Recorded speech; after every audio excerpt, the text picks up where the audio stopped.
Hello प्यारे विद्यार्थियों, आप सभी का आपके अपने YouTube channel SP classes Bikaner पर हार्दिक स्वागत है। जैसा कि आप सभी को पता है कि आपके लिए हम बहुत ही महत्वपूर्ण और उपयोगी एग्जाम के अंदर आने वाले क्वेश्चनों की एक सीरीज लेकर आते हैं। तो आपके लिए जो ये एग्जाम रहने वाला है यानी MA second semester political science राजनीति विज्ञान का जो आपका एग्जाम है, उसका जो पेपर आपका कुछ सब्जेक्ट क्या है पेपर 2 की जगह पेपर 3 कर दिए गए। लेकिन ये जो आपका सब्जेक्ट रहने वाला है पॉलिटिकल आइडियोलॉजी यानी राजनीतिक विचारधारा, बहुत इंपॉर्टेंट और हम महत्वपूर्ण प्रश्न उत्तर की चर्चा करने वाले। यानी आपका जो ये सेशन 30 से 40 मिनट का रहने वाला है, इसके अंदर हम वो क्वेश्चन आंसर चर्चा करेंगे जो आपके एग्जाम में आने वाले। तो जल्दी से जितने विद्यार्थी भी वीडियो को देख रहे हैं, एक बार चैनल को सब्सक्राइब कर दीजिए और वीडियो को लाइक कर दीजिए। आइए विद्यार्थियों शुरू करते हैं। ध्यान रहे वीडियो को लाइक करें और साथ में लाइक करने के साथ ही आपको एक हाइप का बटन मिलेगा, हाइप जरूर करें, क्योंकि हम आपके लिए इतनी मेहनत से वीडियो बनाते हैं तो आपका कर्तव्य बनता है कि आप सपोर्ट भी करें और वीडियो को शेयर भी करें। साथ ही में नंबर दे रखे हैं, देखो इन पर अगर आप मैसेज करते हो व्हाट्सएप पर तो आपको पीडीएफ नोट्स मिल जाएंगे। बाकी ध्यान रखें पीडीएफ नोट्स फ्री नहीं है, उनका नाम मात्र चार्ज रखा गया, उसके आधार पर आपको पीडीएफ ले सकते हैं। आइए प्रश्नों की चर्चा करते हैं। पहला प्रश्न आपके लिए कि राजनीतिक विचारधारा और राजनीतिक दर्शन में क्या अंतर है, स्पष्ट कीजिए। विद्यार्थियों, राजनीतिक विचारधारा और राजनीतिक दर्शन दोनों राजनीति के अध्ययन के महत्वपूर्ण आयाम है, परंतु दोनों की प्रकृति, उद्देश्य और कार्य क्षेत्र में स्पष्ट अंतर पाया जाता है। राजनीतिक विचारधारा से आशय ऐसे संगठित विचार समूह से है जो समाज, राज्य, सत्ता, अधिकार, स्वतंत्रता, समानता और न्याय के संबंध में एक निश्चित दृष्टिकोण प्रस्तुत करता है। फिर विचारधारा केवल सैद्धांतिक नहीं होती, यानी विचारधारा क्या नहीं होती, केवल सैद्धांतिक नहीं होती, बल्कि उसका उद्देश्य राजनीतिक व्यवहार को दिशा देना भी होता है। उदाहरण के लिए उदारवाद, समाजवाद, राष्ट्रवाद और गांधीवाद जैसी विचारधाराएं जिन्होंने राजनीतिक आंदोलनों तथा शासन व्यवस्थाओं को प्रभावित किया था। इसके विपरीत राजनीतिक दर्शन राजनीति के मूलभूत सिद्धांतों, मूल्यों और आदर्शों का तार्किक तथा आलोचनात्मक अध्ययन करता है। ये प्रश्न उठाता है कि राज्य क्या है, ये प्रश्न उठाता है, क्या उठाता है कि राज्य क्या है और उसका तार्किक तथा आलोचनात्मक अध्ययन क्या है। ये प्रश्न उठाता है कि राज्य क्या है, उसके साथ न्याय क्या है, स्वतंत्रता का वास्तविक अर्थ क्या है और आदर्श शासन व्यवस्था कैसी होनी चाहिए। राजनीतिक दर्शन अधिक बौद्धिक और चिंतन प्रदान होता है, ये तत्काल राजनीतिक क्रिया का कार्यक्रम प्रस्तुत नहीं करता है। उसके बाद दोनों के बीच पहला प्रमुख अंतर उद्देश्य का होता है। पहला प्रमुख अंतर किसका है, उद्देश्य का, यानी राजनीतिक विचारधारा का उद्देश्य राजनीतिक परिवर्तन या राजनीतिक व्यवस्था को वैधता प्रदान करना होता है, जबकि राजनीतिक दर्शन का उद्देश्य सत्य, न्याय और आदर्श राजनीतिक जीवन की खोज करना माना गया है। दूसरा अंतर व्यवहारिकता है, यानी विचारधारा व्यवहार उन्मुख होती है। विचारधारा कैसी होती है, व्यवहार उन्मुख होती है और ये जन समूह को प्रेरित करती है और राजनीतिक दलों के कार्यक्रमों का आधार बनती है। इसके विपरीत राजनीतिक दर्शन अपेक्षाकृत सिद्धांतिक और विश्लेषणात्मक होता है, यानी आपको ये पता होना चाहिए। तीसरा अंतर आता है परिवर्तनशीलता का। तीसरा अंतर कैसा है, परिवर्तनशीलता का। तो विद्यार्थियों, राजनीतिक विचारधारा समय, समाज और परिस्थितियों के अनुसार बदलती रहती है। उदाहरणतः समाज उदारवाद का शास्त्रीय स्वरूप आधुनिक कल्याणकारी उदारवाद में परिवर्तित हो गया। फिर राजनीतिक दर्शन अपेक्षाकृत स्थायी और सार्वकालिक प्रश्नों से जुड़ा हुआ माना जाता है। चौथा अंतर आता है संरचना का। चौथा अंतर किसका है, संरचना का, यानी विचारधारा सामान्यतः एक निश्चित दिशा, कार्यक्रम और लक्ष्य प्रदान करती है। राजनीतिक दर्शन में खुलापन अधिक होता है, उसमें तर्क वितर्क और विभिन्न दृष्टिकोणों के लिए स्थान रहता है। फिर भी दोनों में घनिष्ठ संबंध है, यानी राजनीतिक विचारधाराएं प्राय किसी न किसी दार्शनिक विचारधारा पर निर्मित होती है। उदाहरणतः उदारवाद के पीछे व्यक्तिवादी दर्शन, समाजवाद के पीछे समानता का दर्शन तथा गांधीवाद के पीछे नैतिक दर्शन कार्य करता है। अतः कहा जा सकता है कि राजनीतिक दर्शन राजनीति के मूलभूत सिद्धांतों का चिंतन होता है, जबकि राजनीतिक विचारधारा उन्हीं सिद्धांतों का संगठित, व्यवहारिक और राजनीतिक रूप माना जाता है। परीक्षा की दृष्टि से ये बहुत ही ज्यादा इंपॉर्टेंट क्वेश्चन बताया जाता है। फिर आपके लिए दूसरा प्रश्न है कि राजनीतिक विचारधारा के निर्माण को प्रभावित करने वाले प्रमुख तत्वों का विवेचन कीजिए। विद्यार्थियों, क्वेश्चन आपको कैसे लग रहे हैं, और आशा करता हूं कि जो पहला पेपर हुआ था यानी आपका जो एग्जाम फेल हुआ था उसके अंदर लगभग अपनी क्लास से या जिन्होंने भी पीडीएफ नोट्स ली थी, बहुत विद्यार्थियों ने नोट्स लिए थे, तो उनमें से लगभग आपके पूरे के पूरे कवर हो गए थे, यानी 80 से 90% आपको एग्जाम में क्वेश्चन देखने को मिले थे। यानी मॉडर्न जो पॉलिटिकल थॉट थे वो पेपर आपका बहुत ही बेस्ट हुआ था और लगभग विद्यार्थियों की प्रतिक्रिया देखने को मिली थी। फिर आपका जो दूसरा क्वेश्चन है, यानी राजनीतिक विचारधाराएं आकस्मिक रूप से उत्पन्न नहीं होती। इनके निर्माण के पीछे अनेक सामाजिक, आर्थिक, ऐतिहासिक और सांस्कृतिक और बौद्धिक तत्व कार्य करते थे। किसी भी समाज की राजनीतिक विचारधारा उसकी परिस्थितियों और अनुभवों की उपज होती है। सबसे पहला तत्व ऐतिहासिक परिस्थितियां। इतिहास किसी भी विचारधारा को जन्म देने में महत्वपूर्ण भूमिका निभाता है।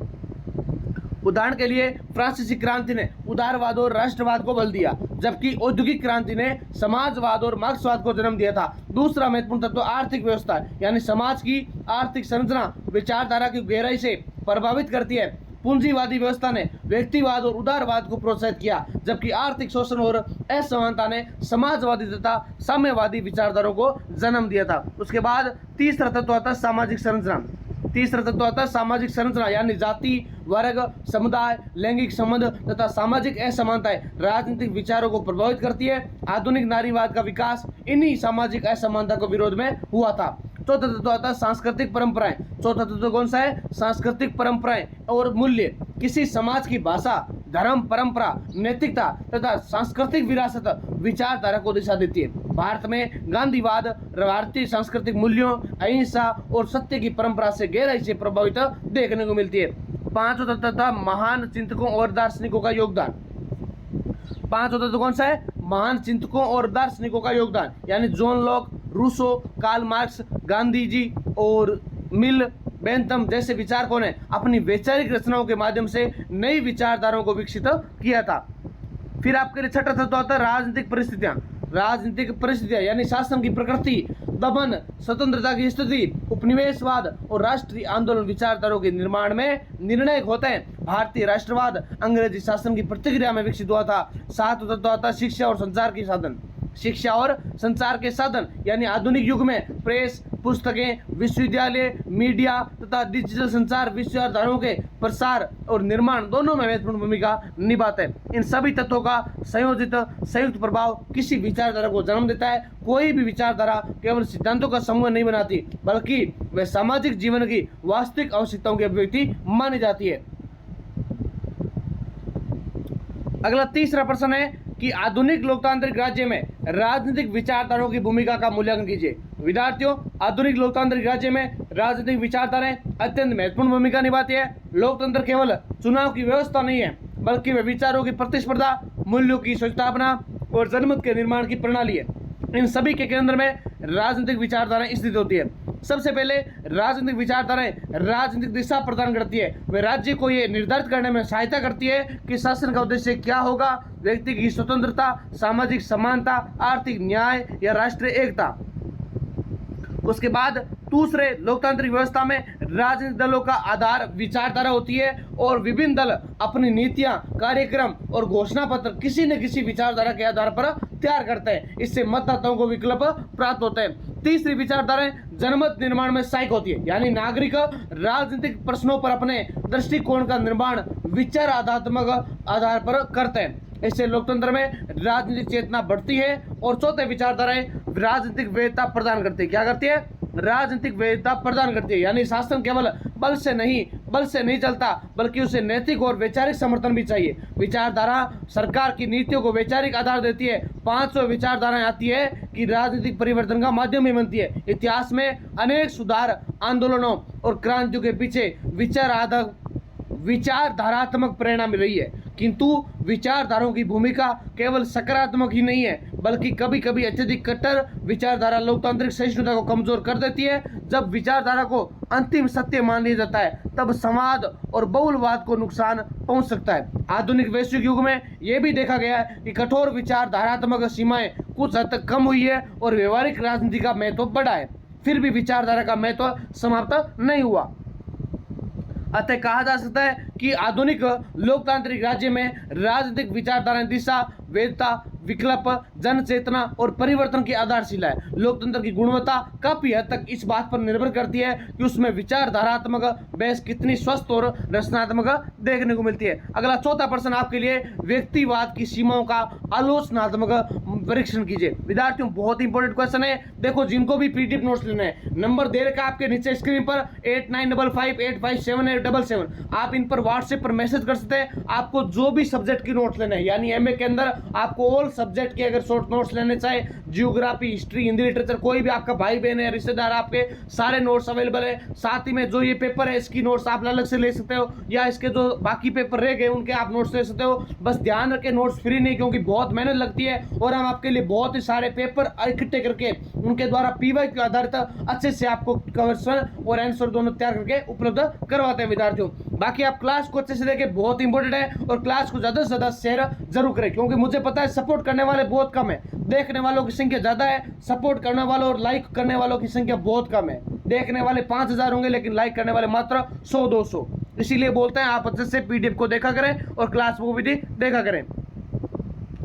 अगर इसके उत्तर की बात करें तो व्यक्तिवाद आधुनिक राजनीतिक चिंतन की महत्वपूर्ण विचारधारा है। यह इस व्यक्ति को समाज और राज्य से अधिक महत्व देता है तथा मानता है कि व्यक्ति अपने हितों का सर्वोत्तम निर्णायक है। यद्यपि इस विचारधारा ने स्वतंत्रता और मानव अधिकारों को बल दिया, फिर भी इसकी कुछ गंभीर सीमाएं। व्यक्तिवाद की सबसे बड़ी सीमा यह होती है कि समाज की वास्तविकता की उपेक्षा करता है। व्यक्ति समाज से पृथक अस्तित्व नहीं रखता, उसका व्यक्तित्व सामाजिक संबंधों में विकसित होता है। दूसरी सीमा यह आती है कि व्यक्तिवाद अत्यधिक स्वतंत्रता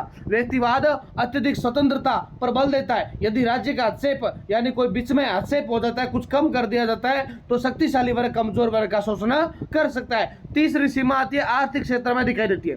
तीसरी सीमा आर्थिक क्षेत्र में दिखाई देती है, यानी व्यक्तिवाद के प्रभाव से विकसित मुक्त प्रतियोगिता में पूंजीवाद को बढ़ावा मिला, जिसके परिणाम स्वरूप आर्थिक असमानता और भी ज्यादा बढ़ गई थी। चौथी सीमा यह है कि व्यक्तिवाद सामूहिक हित की उपेक्षा करता है। व्यक्तिवाद क्या करता है? सामूहिक हित की उपेक्षा करता है। समाज में कई समस्याएं जैसे शिक्षा, स्वास्थ्य, पर्यावरण, सार्वजनिक व्यवस्था ऐसी होती है जिनका समाधान केवल व्यक्तिगत प्रयासों से संभव नहीं होता है। अगली पांचवी सीमा आती है नैतिक दृष्टि। नैतिक दृष्टि से अगर बात करें तो यदि व्यक्ति केवल अपने हित को सर्वोच्च मान देंगे तो सामाजिक उत्तरदायित्व और नैतिकता कमजोर हो सकती है। फिर भी व्यक्तिवाद का महत्व समाप्त नहीं होता। इसने स्वतंत्रता, अधिकार और व्यक्ति की गरिमा की रक्षा में ऐतिहासिक भूमिका निभाई है। अगला आता है निष्कर्ष से कहा जाता है कि व्यक्तिवाद मानव स्वतंत्रता का समर्थक है, परंतु उसका चरम रूप सामाजिक न्याय और सामूहिक कल्याण के लिए होना चाहिए। विद्यार्थियों, अगला पांचवा प्रश्न है जेरेमी बेंथम के उपयोगितावाद का विवेचन कीजिए। जेरेमी बेंथम उसके उपयोगितावाद का विवेचन कीजिए। विद्यार्थियों, उपयोगितावाद आधुनिक राजनीतिक तथा नैतिक चिंतन की प्रभावशाली विचारधारा है, जिसके प्रमुख प्रवर्तक जेरेमी बेंथम थे। बेंथम के अनुसार किसी कार्य, नीति या कानून की अच्छाई का मापदंड उसका उपयोग या सुखद परिणाम होता है। बेंथम का सिद्धांत था कि अधिकतम सुखों का अधिकतम सुख, यानी अधिकतम व्यक्तियों का अधिकतम सुख। उनके अनुसार मनुष्य स्वभावतः सुख की खोज करता है, यानी उनके अनुसार बेंथम क्या कहते हैं? मनुष्य हमेशा सुख की खोज करता है और दुख से बचना चाहता है। इसलिए वही नीति उचित है जो अधिकतम लोगों के लिए अधिकतम सुख उत्पन्न करे। बेंथम ने सुख को मापने के लिए हेडोनिस्टिक कैलकुलेशन, दोबारा देखिए, हेडम ने सुख को मापने के लिए हेडोनिस्टिक कैलकुलस की अवधारणा दी थी। इसके अंतर्गत सुख की तीव्रता, अवधि, निश्चितता, निकटता, उत्पादकता, शुद्धता तथा व्यापकता के आधार पर उसकी मूल्यांकन किया जा सकता है। फिर राजनीतिक क्षेत्र में बेंथम ने कहा था कि राज्य और कानून का उद्देश्य जनता का अधिकतम कल्याण होना चाहिए। कानून तभी उचित है जब वह समाज के बहुसंख्यक लोगों के लिए हित में हो। बेंथम के उपयोगितावाद का महत्व यह भी है कि इसने राजनीति को व्यवहारिकता, जनहित और सामाजिक उपयोगिता से जोड़ा था। इस विचारधारा ने आधुनिक विधि सुधारों और प्रशासनिक नीतियों को प्रभावित किया था, किंतु इसकी आलोचना यह भी हुई कि आलोचकों ने कहा कि सुख को संख्यात्मक रूप से मापना कठिन होता है। केवल बहुसंख्यक का सुख अल्पसंख्यक के अधिकारों की अपेक्षा कर सकता है। उसके बाद छठा प्रश्न है कि शास्त्रीय उदारवाद और आधुनिक उदारवाद में अंतर स्पष्ट करो। शास्त्रीय उदारवाद और आधुनिक उदारवाद में अंतर स्पष्ट करो। तो साथियों, उदारवाद आधुनिक राजनीतिक चिंतन की केंद्रीय विचारधारा है। समय के साथ इसका स्वरूप बदला है, इसलिए इसे सामान्यतः शास्त्रीय उदारवाद और आधुनिक उदारवाद में विभाजित किया जाता है। शास्त्रीय उदारवाद 18वीं और 19वीं शताब्दी में विकसित हुआ। इसका मुख्य उद्देश्य व्यक्ति की स्वतंत्रता की रक्षा करना था। इसलिए राज्य को आवश्यक बुराई मानता था, ये राज्य को आवश्यक बुराई मानता था और न्यूनतम राज्य का समर्थन करता था। उसके बाद केवल विपरीत आधुनिक उदारवाद 20वीं शताब्दी में विकसित हुआ था। इसने माना कि केवल औपचारिक स्वतंत्रता पर्याप्त नहीं है, इस वास्तविक स्वतंत्रता के लिए सामाजिक और आर्थिक अवसर भी आवश्यक होते हैं। शास्त्रीय उदारवाद आर्थिक क्षेत्र में मुक्त प्रतियोगिता और मुक्त बाजार का समर्थक माना जाता है। आधुनिक उदारवाद मानता है कि अनियंत्रित पूंजीवाद से असमानता बढ़ती है, इसलिए राज्य को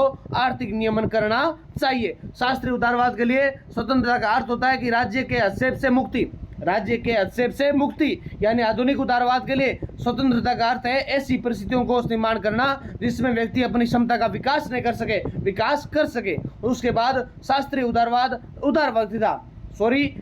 उदारवाद व्यक्तिवादी था, जबकि आधुनिक उदारवाद सामाजिक उत्तरदायित्व का अधिक बल देता है। फिर भी दोनों में एक समानता है, दोनों व्यक्ति की गरिमा, अधिकारों और संवैधानिक शासक के प्रति समर्थक माने जाते हैं। नेक्स्ट आपके लिए 7वां प्रश्न है, समाजवाद के प्रमुख प्रकारों का विवेचन कीजिए। विद्यार्थियों, अभी तक अगर आपने क्लास को लाइक नहीं किया है, चैनल को सब्सक्राइब नहीं किया, जल्दी से सारे विद्यार्थी मिलकर क्लास को लाइक और सभी साथियों के साथ शेयर कर दीजिए ताकि हर विद्यार्थी के साथ ये क्लास पहुंच सके।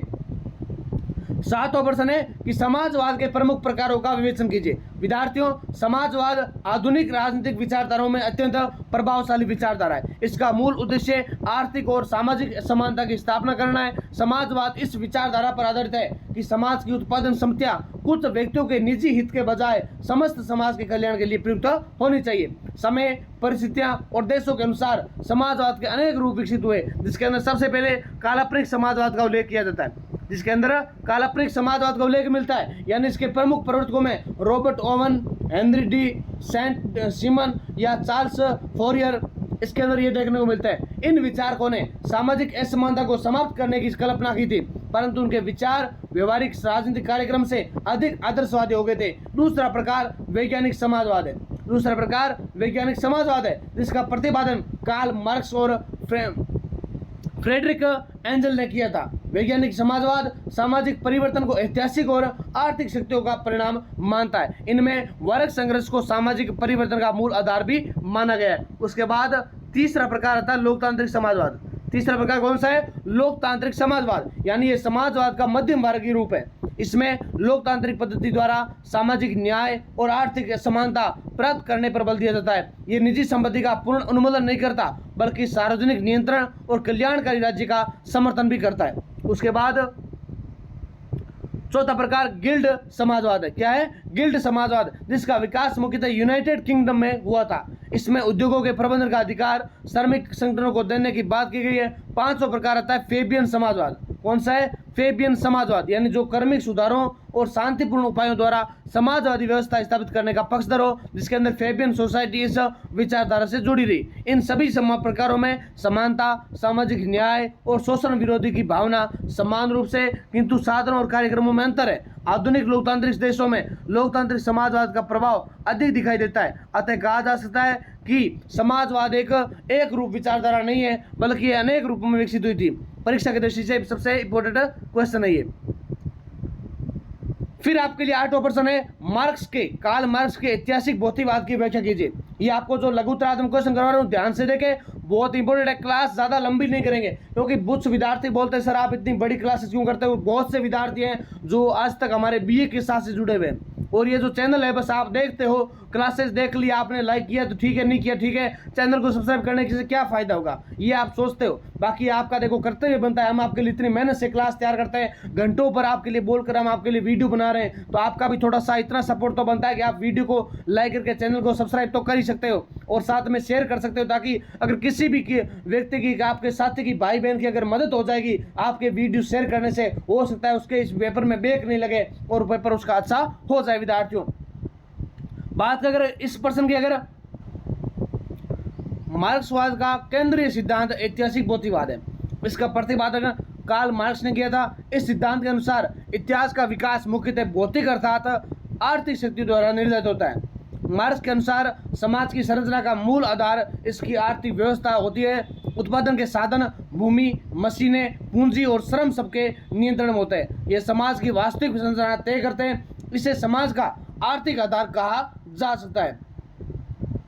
उसके बाद में इस आर्थिक आधार पर राजनीतिक, कानून, धर्म, नैतिकता और शिक्षा और संस्कृति जैसी संस्थाएं निर्मित होती है। इन्हें अधिरचना कहा जाता है। मार्क्स के अनुसार अधिरचना आर्थिक आधार से प्रभावित होती है। ऐतिहासिक भौतिकवाद के अनुसार इतिहास निरंतर परिवर्तनशील होता है। ये परिवर्तन विचारों से नहीं बल्कि उत्पादन संबंधों और उत्पादन शक्तियों के बीच उत्पन्न विरोध से होता है। जब पुरानी आर्थिक व्यवस्था नई उत्पादन शक्तियों के विकास में बाधा बनने लगती है तब संघर्ष उत्पन्न होता है।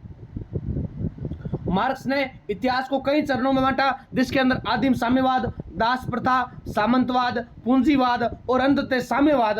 प्रत्येक चरण में समाज दो विरोधी वर्गों में विभाजित हुआ। पूंजीवाद व्यवस्था में यह संघर्ष पूंजीपति और श्रमिक वर्ग के बीच होता है। मार्क्स का विश्वास था कि यह संघर्ष अंततः क्रांति को जन्म देगा और वर्गहीन समाज की स्थापना करेगा। ऐतिहासिक भौतिकवाद का यह महत्व है कि इसने इतिहास की आर्थिक व्याख्या प्रस्तुत की है।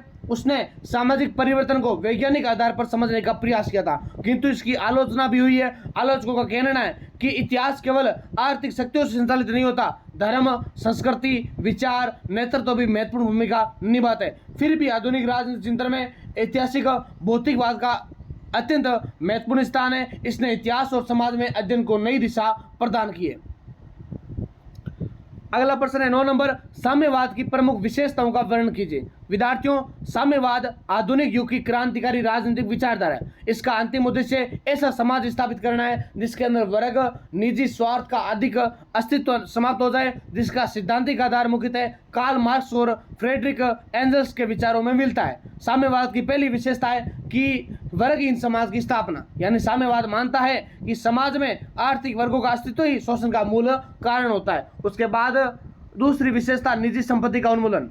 दूसरा क्या है? दूसरी विशेषता है कि निजी संपत्ति का उन्मूलन, यानी उत्पादन के साधनों पर निजी स्वामित्व के स्थान पर सामूहिक या सामाजिक स्वामित्व स्थापित करने की बात कही जाती है। तीसरी विशेषता आती है श्रम के महत्व की स्वीकृति, यानी साम्यवाद के अनुसार वास्तविक उत्पादन श्रमिक करते हैं, इसलिए समाज की संपत्ति पर उनका अधिकार होना चाहिए। चौथी विशेषता है समानता का सिद्धांत, यानी साम्यवाद आर्थिक, सामाजिक और राजनीतिक समानता स्थापित करना चाहता है। पांचवी विशेषता है राज्य का क्षय, यानी मार्क्स के अनुसार साम्यवादी समाज की अंतिम अवस्था में राज्य की आवश्यकता समाप्त हो जाएगी क्योंकि वर्ग संघर्षी नहीं रहेगा। छठी विशेषता है अंतर्राष्ट्रीयता, यानी साम्यवाद श्रमिकों की वैश्विक एकता का समर्थन करता है। फिर यद्यपि व्यवहार में कई साम्यवादी व्यवस्थाओं में केंद्रीकरण और राजनीतिक कठोरता देखी गई, फिर भी विचारधारा के स्तर पर साम्यवाद शोषण मुक्त समाज की कल्पना प्रस्तुत करता है। अतः साम्यवाद की मूल भावना सामाजिक समानता, सामूहिक स्वामित्व और वर्गहीन समाज की स्थापना करना बताया जाता है। अगला 10वां प्रश्न है गांधी जी के ट्रस्टीशिप सिद्धांत का विवेचन कीजिए। गांधी जी का ट्रस्टीशिप सिद्धांत क्या है? तो महात्मा गांधी का ट्रस्टीशिप सिद्धांत गांधीवादी आर्थिक चिंतन का अत्यंत महत्वपूर्ण अंग है। गांधी जी निजी संपत्ति के पूर्ण उन्मूलन के पक्ष में नहीं थे, परंतु वे धन के सामाजिक उत्तरदायित्व में विश्वास करते थे। ट्रस्टीशिप का अर्थ हो गया कि धनवान व्यक्ति अपनी संपत्ति का स्वामी नहीं होता, बल्कि समाज का न्यासधारी होता है, अर्थात ट्रस्टी होता है। उसे अपनी संपत्ति का उपयोग केवल निजी विलासिता के लिए नहीं बल्कि समाज के कल्याण के लिए भी करना चाहिए। गांधी जी का मानना था कि जो धनवान लोग होते हैं उनके पास जो संपत्ति होती है, पैसे होते हैं, उनका वो खुद अपने जीवन के लिए नहीं बल्कि समाज के लिए भी उपयोग में करे, समाज के कल्याण के लिए भी प्रयोग में लाए। फिर गांधी जी का मानना था कि समाज में अत्यधिक आर्थिक असमानता हिंसा और शोषण में जन्म देती है, इसलिए उन्होंने पूंजीवाद और साम्यवाद के बीच एक नैतिक मार्ग प्रस्तुत किया था। इस विचारधारा के या सिद्धांत के अनुसार धनवान व्यक्ति अपनी संपत्ति रख सकता है, किंतु उसका उपयोग समाज हित में होना चाहिए। धनवान लेके जो अमीर आदमी बनी वो संपत्ति तो रख सके, लेकिन फिर उपयोग होना चाहिए, समाज हित में होना चाहिए। उद्योगपति श्रमिकों के हितों की रक्षा करे और उचित मजदूरी दे और सामाजिक उत्तरदायित्व निभाए। फिर ट्रस्टीशिप की सिद्धांत, यानी जो ट्रस्टीशिप है उसकी विशेषता यह है कि यह नैतिक परिवर्तन पर आधारित है कि न कि हिंसक क्रांति पर। इस सिद्धांत की आलोचना ये कहकर की गई कि यह पूंजीपतियों की सद्भावना पर निर्भर करता है, इसलिए इसकी व्यवहारिकता सीमित बताई जाती है। अगला प्रश्न है कि राष्ट्रवाद के सकारात्मक यानी पॉजिटिव और नेगेटिव पक्षों का विश्लेषण कीजिए। तो राष्ट्रवाद आधुनिक राजनीतिक इतिहास की अत्यंत प्रभावशाली विचारधारा है। इसका अर्थ है राष्ट्र के प्रति निष्ठा, एकता और सामूहिक चेतना। यानी राष्ट्रवाद का सकारात्मक पक्ष यह हुआ कि यह राष्ट्रीय एकता को मजबूत करता है। स्वतंत्रता आंदोलनों में राष्ट्रवाद ने जनता को संगठित किया। इंडिया के स्वतंत्रता आंदोलन में राष्ट्रवाद की निर्णायक भूमिका रही थी। फिर राष्ट्रवाद नागरिकों में कर्तव्य, अनुशासन और सामूहिक उत्तरदायित्व की भावना विकसित होती है। फिर ये सांस्कृतिक पहचान की रक्षा में भी सहायक होता है। किंतु राष्ट्रवाद का नकारात्मक पक्ष ये भी होता है कि राष्ट्रवाद अत्यधिक उग्र रूप ले सकता है, जब वह संकीर्णता, साम्राज्यवाद और युद्ध को जन्म दे सकता है। इतिहास में उग्र राष्ट्रवाद में कई अंतर्राष्ट्रीय संघर्षों को जन्म दिया। कई बार ये अल्पसंख्यकों के प्रति असहिष्णुतावाद की पैदा भी करता है। आधुनिक लोकतंत्र में स्वस्थ राष्ट्रवाद आवश्यक है, परंतु ये मानवतावाद और अंतर्राष्ट्रीय सहयोग के विरुद्ध नहीं होना चाहिए। अतः राष्ट्रवाद एक शक्तिशाली प्रेरक शक्ति है, किंतु उसका संतुलित उपयोग उदार रूप से ही समाज के लिए उत्कारी है। अगला 12वां प्रश्न है, राजनीतिक आदर्शवाद की मूल मान्यताओं का वर्णन कीजिए। विद्यार्थियों अभी तक आगे अगर SP classes Bikaner Shyam sir YouTube channel उसको सब्सक्राइब नहीं किया, जल्दी से सभी विद्यार्थी मिलकर चैनल को सब्सक्राइब करें और आपके द्वारा, आपके सहयोग के द्वारा, आपके जो कर्तव्य के द्वारा हम इस चैनल को एक ऐसा मुकाम पर ले जाएंगे ताकि सारे विद्यार्थी मिलकर इस क्लास को अच्छे से देखें। और भी कोई विद्यार्थी आपके छोटे भाई बहन है, बीए, बीएससी, बीएड है, उन सबको क्लास हम लगाते हैं और वो देखते भी है। आज बीए की क्लास अगर 40,000 विद्यार्थी देखते हैं तो आप सोचिए कंटेंट कितना वास्तव में यूनिक है। आपकी जो क्लास है, हो सकता है एमए सेकंड सेमेस्टर के स्टूडेंट कम है या उन लोगों तक नहीं पहुंच पाए, उसका कारण ये भी है कि आप शेयर नहीं करते। बाकी बीए की क्लासेज आपके लिए जो हम लगाते हैं या आपके छोटे भाई बहनों के लिए लगाते हैं, लगभग आपने भी ले रखी होगी, लगभग 40,000, 38,000, 30,000 विद्यार्थी इस क्लास को देखते हैं। अगर प्रूफ देखना है तो आप चैनल पर जाकर हमारे वीडियोस देखिए, प्लेलिस्ट देखिए। बस हम आपसे यही कहना चाहते हैं कि आप सपोर्ट किया करें। आपका सहयोग अगर प्यार बना रहेगा ना तो सभी विद्यार्थियों के लिए यहाँ इस चैनल से आपको बहुत ही अच्छी मदद मिलती रहेगी। अगर बात करें इस प्रश्न की तो राजनीतिक आदर्शवाद वह विचारधारा है जो राज्य को केवल शक्ति संगठन नहीं बल्कि नैतिक संस्था मानती है। आदर्शवाद के अनुसार राज्य का उद्देश्य केवल व्यवस्था बनाए रखना नहीं बल्कि व्यक्ति के नैतिक और आध्यात्मिक विकास को संभव बनाना है। आदर्शवाद की पहली मान्यता है कि राज्य नैतिक संस्था है, वह व्यक्ति के उच्चतर जीवन के विकास का साधन है। दूसरी मान्यता है कि व्यक्ति और राज्य परस्पर विरोधी नहीं है। व्यक्ति और राज्य परस्पर विरोधी नहीं है, व्यक्ति का वास्तविक विकास समाज और राज्य के भीतर ही संभव होता है। तीसरी मान्यता है सामूहिक हित व्यक्तिगत हित में श्रेष्ठ होता है। यानी चौथी मान्यता क्या है, स्वतंत्रता का अर्थ अनुशासनहीनता नहीं होता। सच्ची स्वतंत्रता वह है जिसमें व्यक्ति अपने नैतिक मूल्यों का पालन करते हुए अपने व्यक्तित्व का विकास कर सके। आदर्शवादी चिंतन पर प्लेटो, कॉनेग्लो, विलियम फ्रेडरिक हिगल तथा थॉमस हिल ग्रीन का गहरा प्रभाव पड़ा था। आलोचक कहते हैं कि आदर्शवाद राज्य के अत्यधिक महत्व देकर व्यक्तिगत स्वतंत्रता को सीमित कर सकता है। फिर भी आदर्शवाद का महत्व इस बात में है कि उसने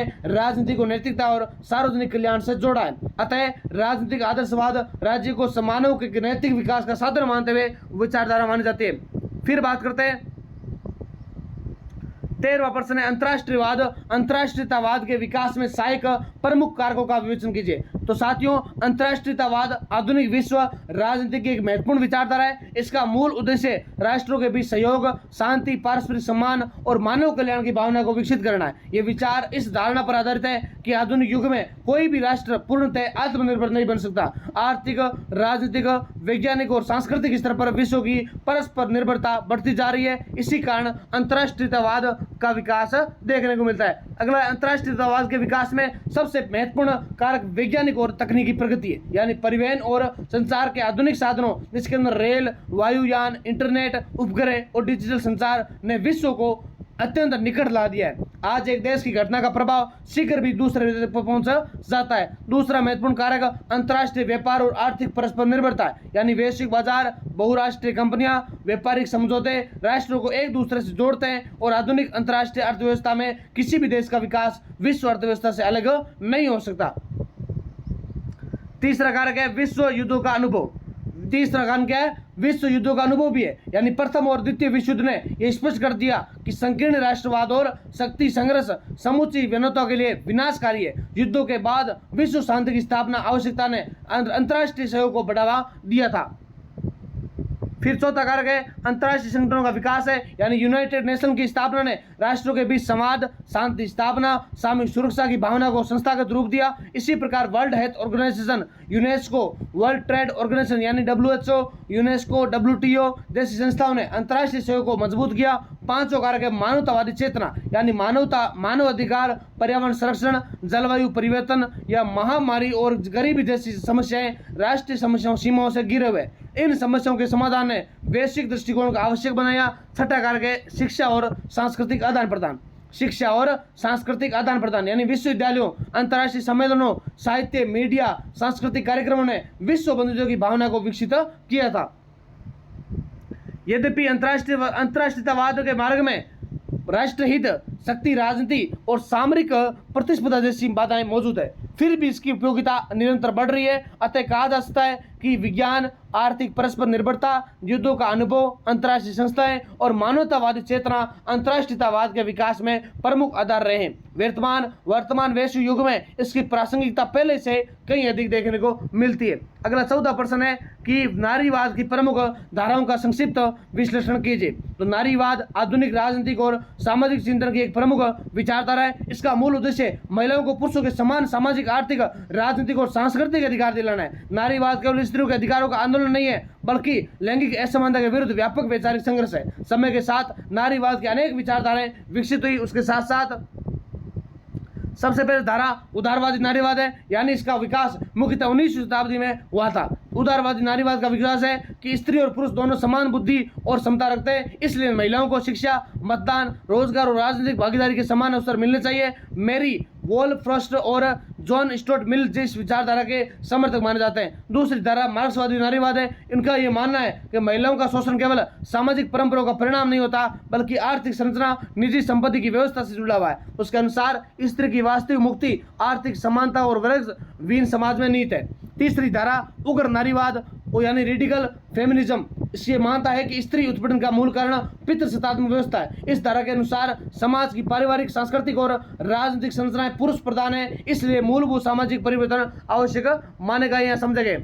चौथी धारा समाजवादी नारीवाद है। यह मार्क्सवादी और उग्र नारीवादी दृष्टिकोणों का समन्वय करती है। उसके अनुसार स्त्री उत्पीड़न के कारण आर्थिक शोषण और पितृसत्ता दोनों है। पांचवी धारा उत्तर आधुनिक नारीवाद है, यानी ये मानता है कि सभी महिलाओं के अनुभव समान नहीं होते। जाति, वर्ग, संस्कृति और नस्ल के आधार पर स्त्री अनुभवों को भिन्नता पाई जाती है। नारीवाद इनके इन सभी धाराओं का साझा उद्देश्य स्त्री को समान और अधिकार और अवसर प्रदान करता है। अंतर केवल इस बात से कि वह उत्पीड़न के कारणों को और समाधान के उपायों को अलग अलग ढंग से देखती है।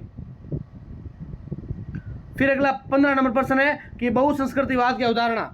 छोटा वाला क्वेश्चन ऐसे भी आ सकता है कि बहुसंस्कृतिवाद अवधारणा से आप क्या समझते हैं, या मान लो ऐसे क्वेश्चन आ जाए बहुसंस्कृतिवाद की अवधारणा तथा उसकी प्रमुख विशेषताओं का वर्णन कीजिए। तो विद्यार्थियों, बहुसंस्कृतिवाद आधुनिक राजनीतिक सिद्धांत की एक महत्वपूर्ण अवधारणा है। इसका आशय ऐसे समाज से जहां विभिन्न भाषा, धर्म, जातीयता, परंपरा और सांस्कृतिक पहचान वाले समूह एक साथ रहते हो तथा उसकी विशिष्टताओं को समान और वैधता प्राप्त हो। विचारधारा केवल विविधता के अस्तित्व को स्वीकार नहीं करती, बल्कि इस विविधता के संरक्षण को भी महत्व करती है।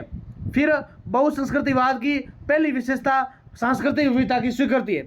ये मान्यता है कि समाज एक रूप नहीं होता, विभिन्न सांस्कृतिक समूह समाज की समृद्धि का हिस्सा लेते हैं। दूसरी विशेषता समान का सिद्धांत है। समान का सिद्धांत है, यानी बहुसंस्कृतिवाद के अनुसार प्रत्येक समुदाय को अपनी भाषा, परंपरा और सांस्कृतिक पहचान बनाए रखने का अधिकार होना चाहिए। तीसरी विशेषता अल्पसंख्यकों के अधिकारों की सुरक्षा करना है, यानी लोकतांत्रिक व्यवस्था में केवल बहुमत का शासन पर्याप्त नहीं माना जाता, बल्कि अल्पसंख्यक समुदायों की सांस्कृतिक अस्मिता की रक्षा करना भी सहायक होता है। चौथी विशेषता सह अस्तित्व और सहिष्णुता है, यानी बहुसंस्कृतिवाद ये सिखाता है कि विभिन्न संस्कृतियों के लोग परस्पर सम्मान और समाज के आधार पर साथ रह सकते हैं। उसके बाद पांचवी विशेषता लोकतांत्रिक बहुलवाद है।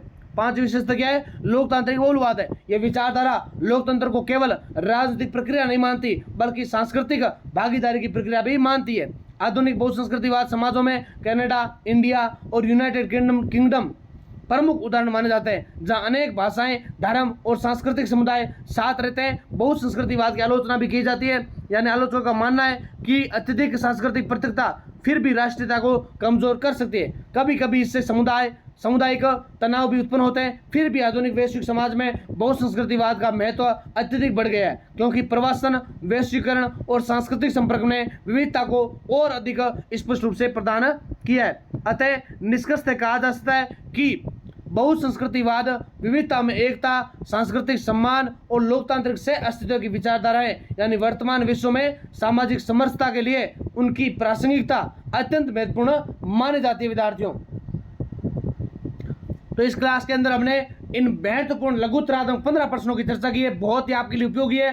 तो आशा करता हूँ ये क्वेश्चन आपको बहुत ही अच्छा लगे होंगे और साथ में आपको याद भी होंगे, क्योंकि अगर आप एग्जाम से जस्ट 1-2 दिन पहले या एग्जाम के दिन अगर आप इनको देखते हो, बहुत ही आपके लिए हेल्पफुल रहने वाले हैं। साथ में देखो मैं आपको बता देता हूँ, बाकी मैंने आपको 3 वीडियो लगा दिए, यानी एक पहला पेपर आपका हो गया, दूसरे पेपर का मान लीजिए ये वीडियो हो गया, तीसरा आपके लिए एक और लगा दिया है, साथ में चौथा पेपर आपके लिए जल्दी आ जाएगा, पॉलिटिकल साइंस जो आपका एमएस सेकंड सेमेस्टर जल्दी आ जाएगा। और ये वीडियो समस्त जो विद्यार्थी है यानी एमजीसी यूनिवर्सिटी या जो महाराजा गंगा सिंह विश्वविद्यालय उनसे संबंधित जितने भी कॉलेज है उन सब के लिए बहुत ज्यादा उपयोगी है। तो साथ में आप सभी विद्यार्थियों इस वीडियो को ज्यादा से ज्यादा शेयर करें, लाइक और चैनल को सब्सक्राइब करना मत भूलें। इसी के साथ जय हिंद, जय भारत, ऑल द बेस्ट विद्यार्थियों।